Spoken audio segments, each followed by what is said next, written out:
Apa yang hari ini kita anggap sesuatu yang kayak kekalahan, satu musibah, satu kesulitan, suatu hari nanti ketika kita paham, kita akan mengatakan itu nikmat. Dengan satu syarat, gimana pun kondisi yang kita alamin sekarang, jangan keluar dari jalur yang Allah ridhoi. Itu aja syaratnya. Makanya kan saya bikin tagline banyak main, banyak manfaat. Saya nggak berani bilang nggak punya dosa, karena itu namanya tazkiyatun mentazkiyah diri sendiri. La tuzakku anfusakum. Janganlah kalian menganggap diri kalian suci. Tapi maksudnya sedikit dosa ini tinggalkan dosa. Kenapa? Karena kalau kita udah ngelanggar, gimana pun kita sekarang lagi dapat nikmat banyak, terus kita melakukan dosa yang Allah nggak suka, nikmat itu bisa berubah musibah. Sebaliknya, ada musibah, kita masih on the track, musibah itu bisa berubah menjadi nikmat. Syarat yang Allah minta dari kita cuma satu itu, jangan melanggar, jangan bikin dosa, jangan ngecewain Allah Subhanahu Wa Taala. Itu doang. Udah gitu bertahan aja, Allah kasih kejutan-kejutan yang sangat banyak dalam hidup kita. Saya punya teman orang Padang, dia ikut tes akademi kepolisian. Dari sekian banyak yang ikut tes, 50 orang yang keterima, dia salah satunya. Terus karantina 50 orang ini. Tes ujian yang kedua, dari 50 orang ini cuman dia sendiri yang gagal. 49 orang tuh lulus tes kedua. Akhirnya dia pulang ke kampungnya dalam keadaan malu. Karena udah malu banget, dia hijrah ke Jakarta. Awalnya ke Bandung, terus ke Jakarta. Di Jakarta, alhamdulillah setelah sekitar 8 tahun, dia bisa survive, bahkan sukses. Sekarang dia punya beberapa outlet di Tanah Abang, punya pabrik di Bogor, dan punya omset sebulan itu nggak kurang dari 1 M. Dengan keuntungan kurang lebih 40%. Jadi 400 juta lah profit bersihnya sebulan. Kalau lagi Lebaran atau Ramadan, itu bisa 3 kali lipat. Nah pas sudah sukses, dia haji. Ternyata di kampung itu, dialah orang pertama yang haji. Di kampung dia tuh.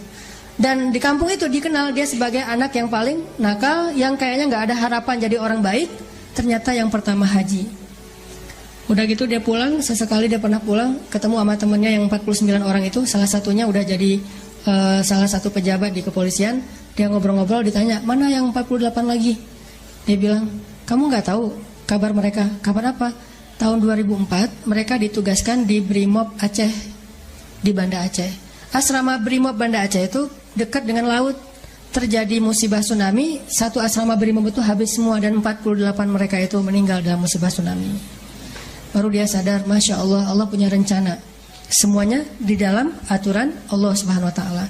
Sehingga dia akhirnya mensyukuri kegagalan dia dulu di tes kepolisian. Walaupun yang lulus juga baik, yang gagal juga baik. Jadi ini bukan soal buruknya, tapi soal antara satu kebaikan dengan kebaikan yang lain. Yang lulus baik, yang ternyata nggak lulus juga, Allah simpan kebaikan dengan cara yang lain. Bahkan mungkin bagi dia sekarang, kalau disuruh pilih, dia lebih milih nggak lulus. Kalau dia sekarang udah paham, dulu dia memilih lulus. Dia stres, dia kayak putus asa gitu, pas ketahuan cuma dia sendiri yang nggak lulus. Tapi setelah dia paham maksud Allah, pasti kalau sekarang disuruh pilih, mending dulu kamu lulus apa enggak? Enggak deh, mending kayak gini aja, pasti kayak gitu. Jadi kita butuh waktu untuk mengerti teman-teman tentang maunya Allah itu apa. Sama kayak sekarang, kita butuh waktu untuk mengerti kenapa di usia segini masih sendiri. Butuh waktu untuk mengerti. Mungkin Allah emang lagi mempersiapkan calon imam kita yang ideal banget. Nah untuk mendapatkan seseorang yang ideal itu kan butuh waktu. Kalau yang apa adanya kan, yang apa diobral gitu kan gampang. Tapi ini karena terlalu istimewa, kayak permata, mutiara, itu benar-benar dibentuk saking istimewanya, butuh waktu yang lama. Sama kayak kita beli kendaraan. Kalau yang warnanya pasaran kan langsung ready stock ya.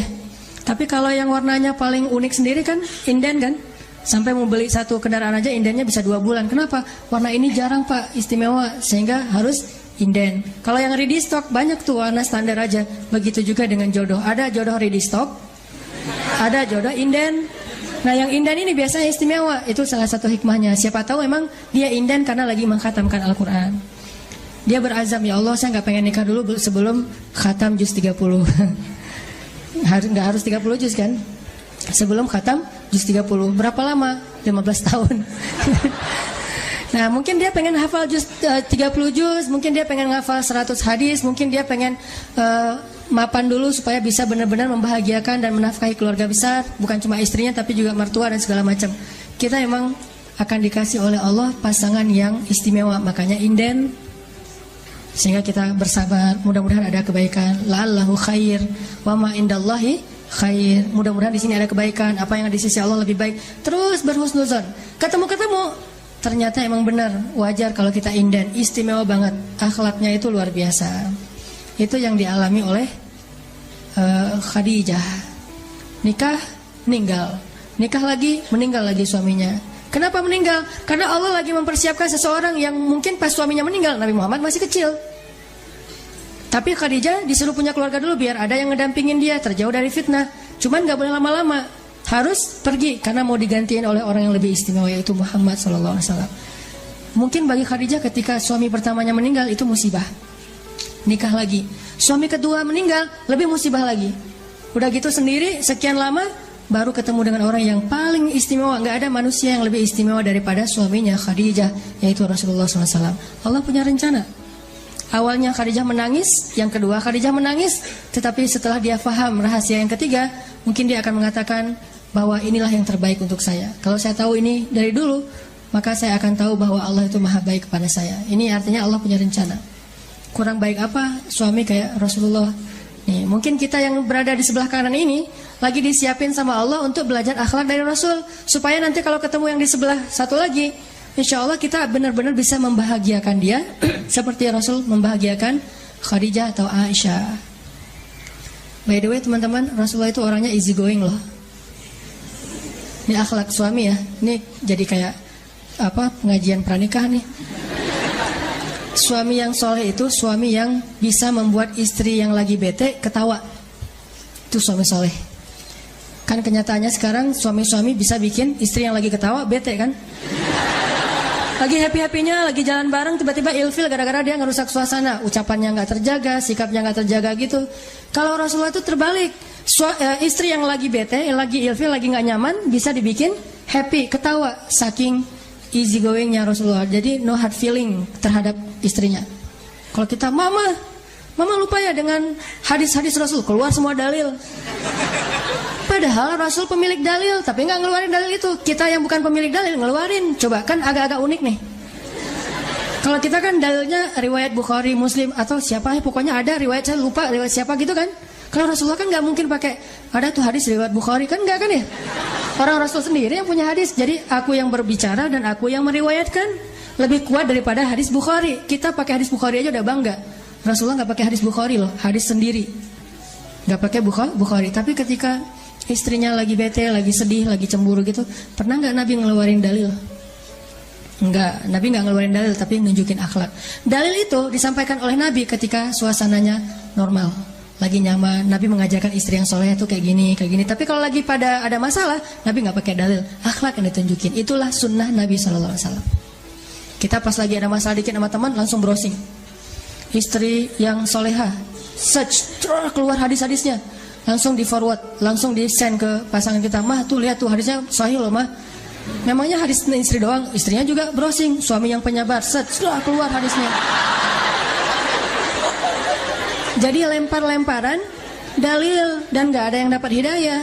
Harusnya terbalik. Kalau kita lagi punya masalah teman-teman dengan pasangan, carilah nasihat untuk menasihati diri kita. Jangan cari nasihat untuk menasihati orang lain. Karena kenyataannya saya sering diundang acara kayak taklim keluarga gitu. Terus kalau yang undangnya suami, dia suka request gini, Ustadz nanti boleh nggak materinya tentang istri yang soleha. Kan berarti dia nggak ngundang saya untuk mendengar nasihat kan. Tapi dia ngundang saya untuk memperdengarkan nasihat, bukan untuk mendengar nasihat.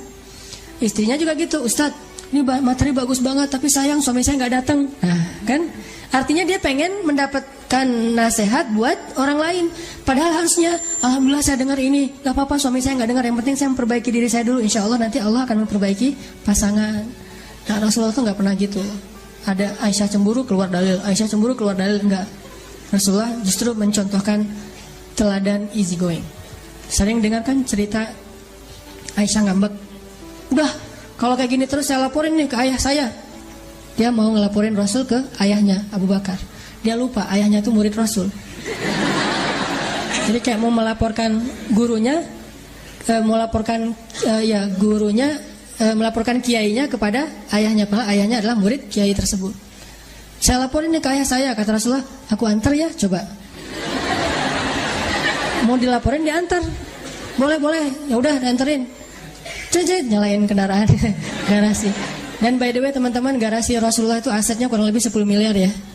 Nabi itu punya kendaraan untuk touring, punya kendaraan off-road, punya kendaraan yang untuk di dalam kota, city car gitu. Kalau touring, Nabi pakai kendaraan namanya onta. Dan tahu harga onta Nabi berapa? Paling murah 5 miliar. Jadi satu onta Qaswa Nabi itu bisa beli 3 Alphard. Namanya sih onta, tapi lebih mahal daripada Alphard. Terus kendaraan off-roadnya Nabi, kuda perang Nabi. Kudanya Pak Prabowo aja harganya 3 miliar ya. Apalagi kuda perang Nabi, lebih dari 3 miliar. Nah, city car Nabi namanya keledai. Itu untuk jalan dekat-dekat aja ke warung misalnya itu sih. Oke, keledai. Dan tiga-tiganya terparkir tuh di garasi Nabi. Jadi Nabi itu bukan orang miskin, tapi orang yang sederhana. Tidak menggunakan fasilitas hidup kecuali karena memang butuh yang bagus sekaligus ya sekalian, ya udah pakai yang bagus sekalian. Jangan tanggung. Jalan naik keledai berdua sama Aisyah. Ibarat bahasa kita mah naik motor berdua sama istri. Cari yang banyak polisi tidurnya. Kalau udah nikah nggak masalah ya. Oh di sana banyak polisi tidur, bagus nih, jalan sama istrinya. Tapi sampai di rumah Abu Bakar kaget dan ngerasa nggak enak gitu. Kok Nabi yang datang, harusnya Abu Bakar yang dipanggil datang sendiri. Ya Rasulullah, kalau butuh apa-apa panggil aja biar saya yang datang, jangan Rasul ke rumah saya. Abu Bakar nggak ngomongin Aisyah sama sekali. Nabi yang diladeni sama Abu Bakar. Duduk Abu Bakar, Rasulullah, Abu Bakar, Aisyah. Ada apa ya Rasulullah? Terus Rasulullah melihat ke arah Aisyah, bilang, Aisyah boleh nggak saya ngomong duluan? Coba, seorang Rasul, kekasih Allah, pemimpin semua manusia, malah minta izin ke istrinya pengen ngomong. Aisyah boleh nggak saya ngomong duluan? Kata Aisyah, boleh, tapi jangan ngomong kecuali yang benar ya. Coba, ngomong kayak gitu Aisyah, jangan bicara kecuali yang benar. Emang kapan Nabi berdusta? Wa ma yantiqu anil hawa in huwa illa wahyun yuha. Nabi itu nggak pernah bohong. Semuanya wahyu dari Allah Subhanahu wa taala. Mendengar komen dari Aisyah kayak gini, Abu Bakar marah, unlike langsung. Wah nih Aisyah nih postingannya nggak benar nih, Aisyah hapus, jangan posting kayak gitu atau ganti aja captionnya, jangan gitu-gitu amat gitu. Di unlike sama Abu Bakar, hampir unfollow, kan bahaya kalau di unfollow. Kayaknya. Kata Abu Bakar, ya Aisyah, wahai gitu. Kenapa kamu mengatakan hal demikian kepada Rasulullah? Allah aja percaya kepada Aisyah. Siapa kamu nggak percaya kepada Rasul? Siapa kamu nggak percaya kepada Rasulullah? Didorong sama Abu Bakar, dorong gini. Langsung dibelain sama Rasulullah. Ya Abu Bakar, jangan sakiti istri saya. Kami nggak datang ke sini supaya kamu menyakiti istri saya. Marah-marah Rasulullah ke Abu Bakar. Terus Abu Bakar, ya Rasulullah maaf. Dibelain. Abu Bakar minta maaf, dibelain sama Rasulullah. Rasulullah lihat ke belakang. Aisyah, tuh lihat tuh aku belain kamu kan? Mana dalil? Nggak ada dalil yang keluar sama sekali. Akhlak yang keluar, yang di display itu akhlak dulu. Nanti kalau udah tertarik dengan akhlak, dia masuk ke dalam outlet itu baru ngomongin dalil. Aisyah tuh aku belain kamu kan? Ya.